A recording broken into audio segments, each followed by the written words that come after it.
বন্ধুরা, এক রাজ্যে বাস করত এক ন্যায়পরায়ণশীল রাজা।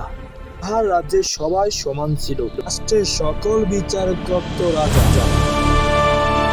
পশুদের বিচার করত সিংহ মশাই। তাকে সবাই ভয় করত।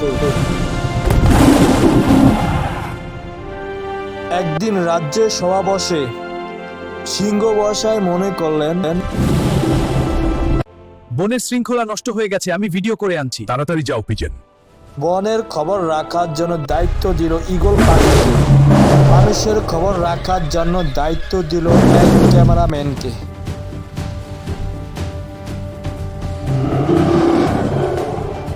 দেখা গেল বনের সিংহ ছিল অনেক শক্তিশালী। সে বাঘকে শত্রু মনে করলো, বাঘের খাবার কেড়ে নিল। ক্যামেরাম্যান ভিডিও করতে থাকলো।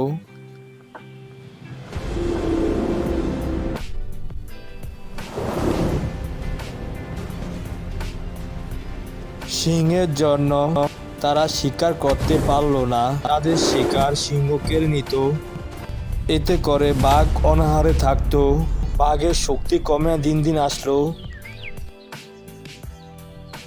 বাঘ ভয়ে তাদের সামনে দাঁড়িয়ে থাকতো, শিকারে হাত দিত না।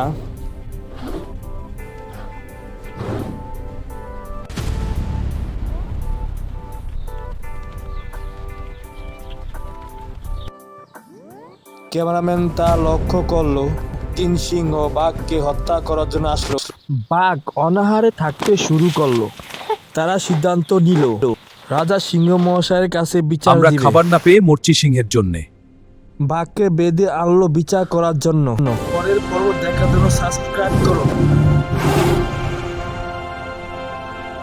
সকল কাজটা ঠিক হলো না। সিংহগুলো মনে ক্ষোভ থাকলো। সকল বাঘ খুশি হলো। ঠিক হয়েছে। বাঘগুলো সিংহকে নিয়ে হাসাহাসি করলো। মাউজাভু জেলখানা। সকল শত্রু হয়ে আমরা রাজাকে মানে না, আমরা যুদ্ধ করব। গাছের ডাল থেকে সবকিছু শুনে নিল আর্মি সব কবুতর। রাজাকে বলবো দেবো।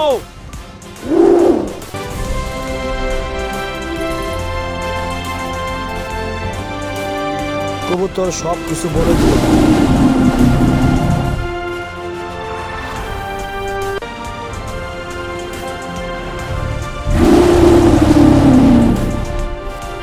সিংহ মশাই চিঠি পাঠায় মহারাজার কাছে।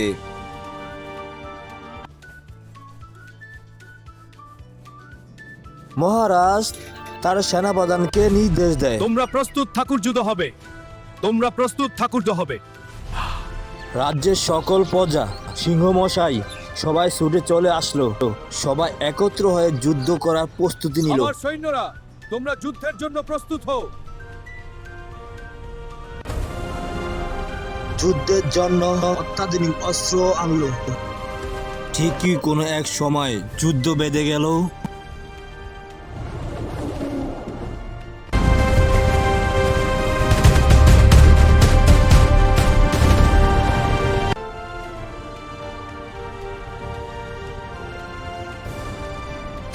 যুদ্ধে সকল সিংহের আমাদের পরাজয় ক্ষমা ঘটল। করে দিন।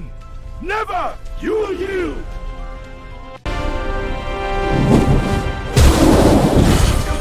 আমি রাজা।